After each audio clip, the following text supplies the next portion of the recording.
Hey everybody, we are here finally. It's been a little bit of a technical challenge, but we are here. And I want to say thank you to those of you all who are joining us.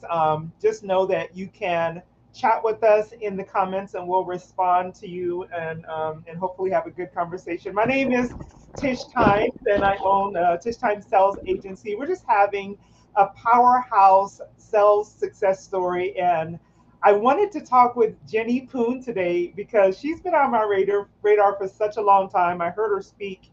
God, it's been probably about 3 or 4 years now. It's definitely pre-COVID. And I was like super impressed. I spend time at her facility, which we'll talk a little bit about later periodically. And I'm just really excited to have her here today. And one of the primary reasons that I wanted to have this chat is because as a sales trainer, sales coach, I find that amazing women who are powerhouses, who are literally changing the landscape of business, who are doing their thing. We look at them from the outside looking in and think, oh, they have the secret sauce, they have it all together, they know all the secrets, and think that they never, ever, ever have any types of self struggles or any types of confidence issues whatsoever. And we're going to break that today and make sure that people know what's really going on and how we can still be successful while getting through these challenges. So let me introduce you to Jenny Poon. I'm going to just read a little bit about her. Jenny Poon is an entrepreneur and equity advocate, and most notably founder of HUUB, a citywide entrepreneur platform. Before HUUB, she founded CAHOOTS. I call it CAHOOTS. I don't know. You may call it COHOOTS. I don't know. Okay. A purpose driven co working and entrepreneur center. And it's amazing, by the way. You got to go check it out. It's here in Phoenix. It's ranked number 4 in co working space in the US by Inc.com. CAHOOTS currently serves 1,000 plus entrepreneurs and small businesses and has been an integral role in creating thousands of jobs locally. Jenny spends her time speaking, strategizing, and advocating for stronger and more equitable innovation ecosystems so more entrepreneurs can thrive. So, thank you so much for being here, Jenny. I said like the formal intro. I'm going to give you a second to just tell us if there's anything else that you want us to know about that's not quite so formal. Um, no, I mean, I'm here in Phoenix, Arizona, doing work in the co-working space and entrepreneurship center, as well as across our digital platform hub, to really just like the intro said, help as many entrepreneurs get going and scale and grow. I come from an immigrant background, and my parents started a restaurant when I was young, and I just saw how they struggled, and so a lot of my work is informed by the challenges that they ran into. So yeah, that's me. That's it. Wonderful. Well, my first question for you is what was the thought process? What was the motivation for starting a co-working space during a recession? Because I think it's brilliant. I've seen you kind of take your soar and I see the results of it, but what made you start it in the middle of a recession? You know,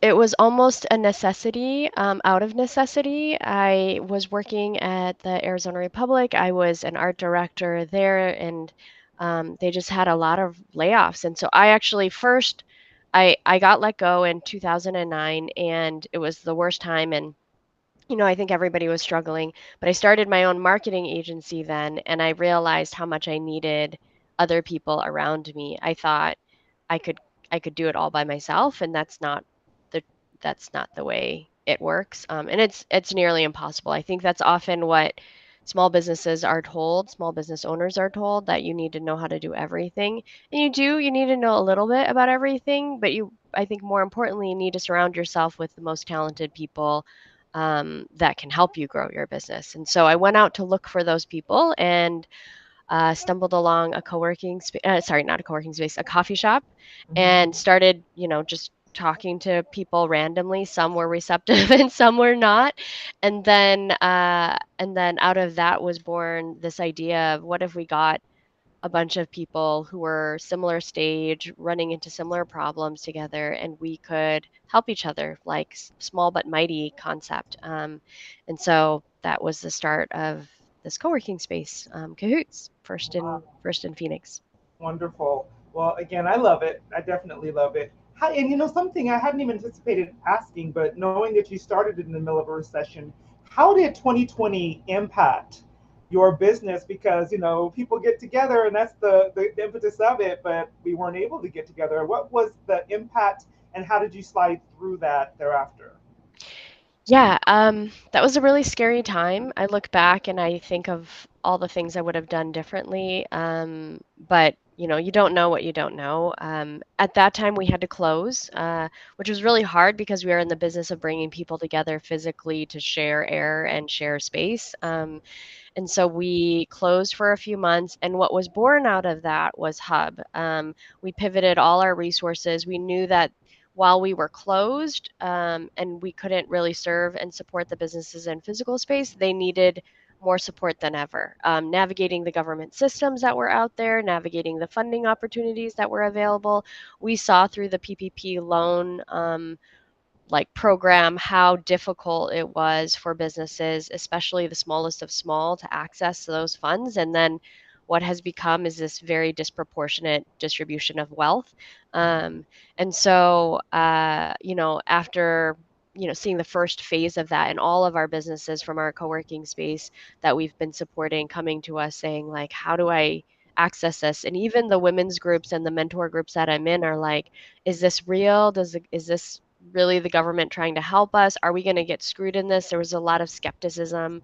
Um, and so we built a tool to really help governments distribute those funds effectively to the people that need it the most, right? Starting to build that trust again between businesses and governments, and then always having like a place for them to go to, even when it's like 2 a.m., right? And so it became the next phase of Cahoots, which really just like sparked a new fire inside of me. I had been running Cahoots for um 10, 12 years at that point. And I was really looking to figure out like what the next stage was for us. And this was kind of it for me. I just fell in love with the idea of bringing technology into solving this problem that we were seeing across the community.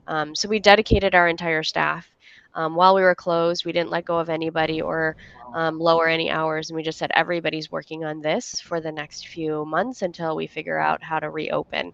And that actually then meant we birthed another child, business child, right? So Hub became a new company, which has actually vastly outgrown um, our projections and expectations. So it's been really exciting. Wow. Are there any other services that Hub helps to deliver? Yeah. So it's a centralized resource platform.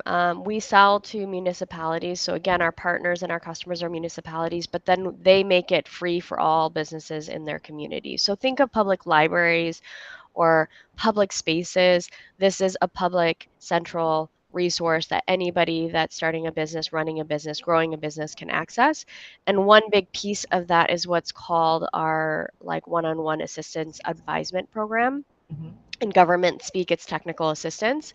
And what that means is every city is coming on and actually building a grant program to gift their businesses support. And we don't just give money to businesses, we give them the connections to experts, and they can use these grant dollars to hire people to solve like the thing that's on fire, which is, as I was saying in the beginning, like you can't be expected to do everything yourself. So when you run into the financial planning challenge that you're running into, or you can't figure out why your sales aren't working, a lot of times, like money actually isn't going, direct money to you isn't going to solve it. You need money and the right connections to the right people who know how to solve that problem and shift your business. So we do that, right? Like we bring together a bunch of local experts, constantly looking for diverse experts across different backgrounds, across different industries as well.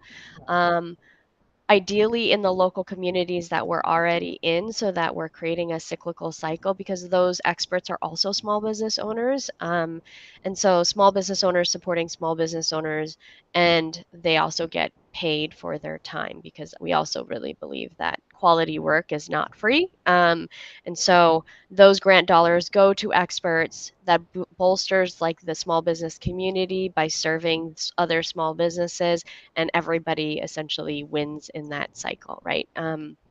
And and so now we work with governments on thinking of cool, unique ways to better serve. But that's one big thing. And over the last now 3 years, we've deployed almost $1 million in technical assistance. We have over 4,000 businesses that we're serving at one time, and so it's been really, really exciting to see this shift in how this could be done. I love it. It sounds to me, number one, that you are a master of the pivot. And being able to see, okay, well, this may not be working right now. How can I create something else that's going to be beneficial, is going to be income producing, right?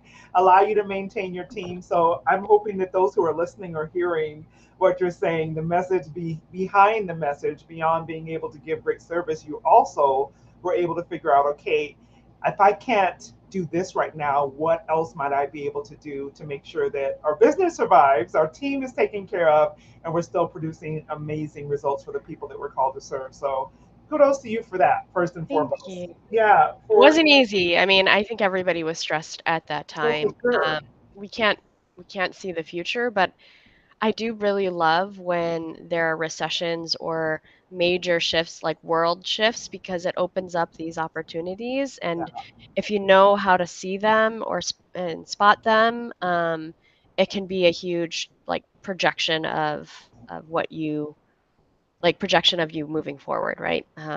So yeah, it's scary and hard, but I think there's always that silver lining out of it, and we come out ideally better. no doubt, no doubt. I saw somewhere years ago, and I love it. It's that obstacles really equal opportunities, if we'll see it that way. Instead Yeah. of looking at it and feel like, oh my God, now I have to stop or I have to quit. It's like, no, how can I do something instead of, oh man, can I? It's like, no, how can I do that next thing? Another phrase that I love, Jenny, is that selling really equals serving. And I was, and just kind of taking a look, a big picture at you and all of the various things that you do. Something that I noticed and I thought was really amazing is that you have a calendar link available on your site that allows people to schedule time to strategize with you, to just kind of chat through things around business. You are busy. I see you. I know you're busy. I know you have a million plates spinning. You have all these things going on. You're a family person. You have all of these things happening, right? And so I'm like, how are you making time, and why is it important for you to make time to be able to be available for, entrepreneurs who are trying to get their, get it done for themselves? Yeah. I like I said, it really comes back to like my parents and what I saw them struggling with, and how they didn't have a huge support system, and they didn't have people cheering them on. And we all know how hard it is to start something and how alone it can feel Yeah. when you're building something. And so I like really empathize with that, and not that we've made it or anything, but I've been there, right? Like I've looked at my bank account and seen like -$5 and been like, "Okay, how does this work?" I've looked at our future forecast and how do we make payroll. And so those moments can be really hard, and if you are not surrounded with other people who have been through that, like you just think it's the end of it all. And having now we're 13 years into the things that we're doing, I look back and I'm like, those seemed like the end of the world at that moment. They were just small blips, right? Like, and actually a little bit of grit building that Yes. came out of that. But you needed to be around other people that were cheering for you. And that was what kind of pulled me out of the rut of feeling really down about it. The first few people that started in our co-working space are continue to be, they've moved up and beyond and hired and started other businesses. Um, but they're still constantly cheering for me, and I so value that, and I want other people to have that, because it can be so lonely there doing this. running a business, starting a business. So I really do try to do that. On top of that, I know that there's deeper challenges that women and people of color face. So I try to make sure that, they also realize that, one, that is a challenge in America, right? Like we have barriers that are just built in, but two, there's tons of people cheering for your success, not for any other reason than to see you succeed, right? Like I don't need a piece of your company. I don't need a future contract from you. You may not be ever a future sale of mine. But I think if you authentically like want to help other people, what comes is support, the same kind of support that you've been giving. Absolutely. I'm a big believer in seed sowing. And so sometimes we sow the seed and we think that it's going to come from that exact person, but frequently it doesn't. But the seed sowing creates an environment where other new contracts will come, right? And other people will step up and be that blessing to you when you need it the most. So you're obviously an excellent seed sower. And I know that people are benefiting greatly from it. I want to switch gears a little bit because, one of the reasons I really wanted to chat with you is because you are a powerhouse, right? You are someone who's changing the game, who's making a big difference in the community, who's making a huge shift in the landscape of what we do as entrepreneurs and thinking differently. And my question to you is, with all of the success that you have enjoyed, all of the things you've accomplished, do you ever struggle with confidence? Do you ever struggle with issues when it comes to selling? Tell me a little bit about, what's really going on behind the scenes when it comes to those types of things. Oh, of course. I think if you're not nervous about it, you're probably not doing it right. Um, and I will preface this with I am a middle child of immigrants, and English was not my first language. And I grew up as being especially shy. I remember being even a teenager and crying when my parents asked me to go order food on my own because I just was so nervous and scared and anxiety ridden about it. So it is something that I constantly struggle with, and I'm an introvert. So Tish, there are differences between you and me. No, Oh, no, really? no. I'm an Okay. introvert too, ma'am. Don't get it twisted. I may be in front a lot, but I'm an introvert too, so I You are understand. in front a lot, you are everywhere. So, Um, I struggle a lot with that. What I've learned over the years of how to get out of that is to really like align yourself with the things that you love doing. And I actually learned this from the nonprofit that I founded when I had to do all this fundraising. The reality is like people want to help you. If you go into the conversation knowing that people want to help you and they want to work with you, and you truly believe you're like providing a solution to a problem, it it does really help in the conversation, right? So I go in with like the impact and the value conversation that we bring. And it doesn't feel awkward because I do truly believe that we're creating an innovative solution, like redefining how economic developers function, what is needed in an entrepreneur community. Um, and so until you believe that, I don't think you can really sell well. And so that has really helped. Now go and ask me to talk about like, I don't know, like how cars run or the engines of cars, and I'd be like, Can't help that's you, not huh? me. Yeah, I can't bullshit my way through that. But what I can do is like lean on the experiences that I've had, like truly believe and realize that like I do have experience, I do have knowledge in this space, and it took a while. This is where that cheerleading like tribe comes in because they constantly remind me every once in a while. I'm like, I think I'm gonna give up. I think I'm gonna be done. This is too hard, and they'll remind me that I've been doing this for longer than anybody else, right? And it's a new industry, so there's no playbook. We're building it as we go, which is what all entrepreneurs do. Um, and so it's a reminder that, yeah, I might not be where I think I should be, but I've built a lot of experience and knowledge, and I am smart enough to figure it out because I've figured it out this far already. But it doesn't stop. Like I try to meditate, I try to read books, I try to remind myself that I'm still working on it. But the reality is so is everybody else.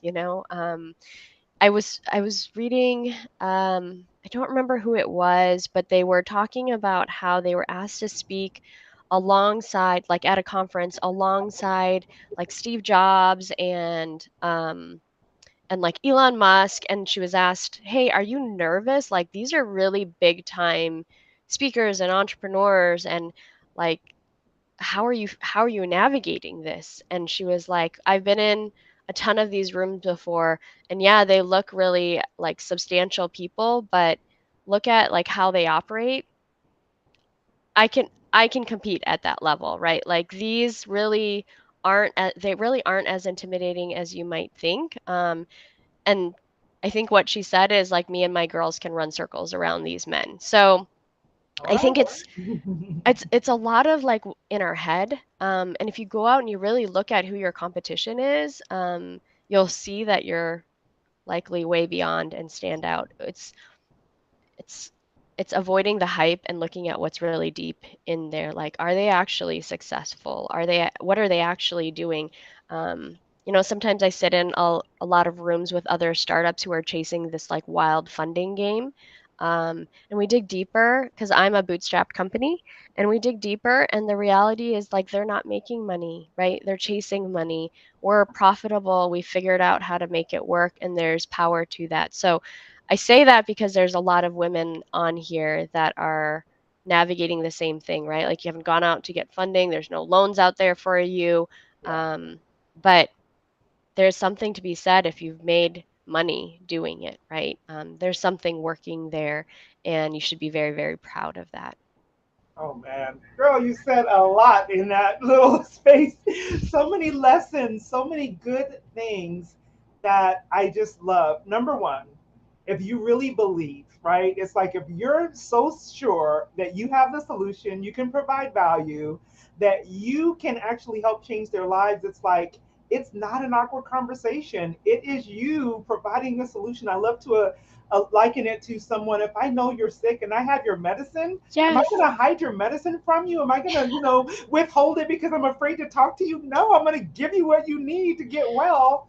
As entrepreneurs, as businesswomen, as powerhouse, in many cases, people who are able to just run our zone, why do we allow that little bit of fear to stop us from opening up our mouths and having those conversations? I think you gave so much education in that moment, and I hope that the people who are listening are able to like take that in and know that if you've been able to do it before, number one, you can do it again. You're smart enough to figure it out because we're doing it right. Such good information. I have so many questions. We could talk for probably another hour. I know we're committed to a short period of time. I do have one more question for you before we wrap up. I also saw, because again, I love that serving is selling. When people want to start, you run a co-working space. I saw that you actually provide information for other people who want to start their own co-working space. Baffling to most people. Most people would think, why would you provide details of how you succeeded to your competition? Tell me the thought process behind why this is important to you. Yeah, so I think if you dig deep into it, co-working kind of has two models. One that we call oftentimes just real estate. So it's just physical space. Yeah. You rent it, there's no community around it, they don't have the bandwidth to run events, whatever. That model works in some places.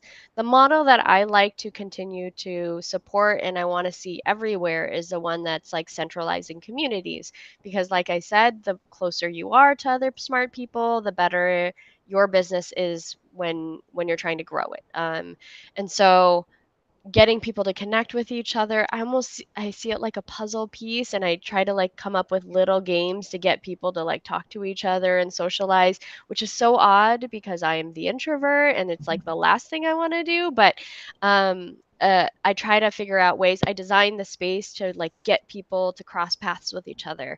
I think about how when we walk people through the space or we talk about the programs that we run, how we can always be giving back and like connecting them to something else in the community. Um, and so why I believe why I train and like coach people who are starting co-working spaces around this is I don't really believe that there will be competition in our community because we just do it so differently. And it'll be honestly really hard for somebody to do that within our realm. And if they do, good for them. Like they might be cultivating a different community than what we are. But like I think so much of me is built into what myself and my husband Odin now is built into Cahoots, like our vision, our future, like what other co-working space is going to pop up that's really focused on helping diverse entrepreneurs, that also runs a lot of events, who believes events and education should be free, that ties all of that in and then also makes it super affordable to do so. Like we just have so many things that we've figured out that I'm not sure if there is gonna be a perfect other competitor that will be able to do that, right? Like, we own our buildings, so we can be affordable. Um, we have trainings that we've been building for the last 13 years. So I think we just have something really special, but I also think every community deserves that as well. And it's not going to be like, I don't have a vision for making Cahoots go everywhere. We are born and bred in Phoenix, Arizona.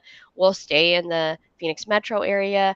But if there's other places that don't have that kind of support for people, they should. And I want to help other people build that. And I don't want people to just build a building and plot people in there and make money off of that. I want them to truly be helping their business community. So that's why I do it. And I think frankly, I have a really weird like automation mind, and we figured out how to run a co-working space that is very, very efficient, which then lets you hire staff to really focus on helping businesses, right? Like my dream is that my staff is really there to help be triaging and guiding and counseling business owners on growing their business versus what typical staff looks like: receptionists at a co-working space or facility people, right? I want to minimize that as much as possible because honestly, who wants to do that job? Everybody comes to our space to want to connect to people and to want to help other people. So I want to leverage that. Awesome. Well, that's my next question, Willie. So, tell us how people can reach out to you. Is there something that you want us to know about what you have upcoming as well?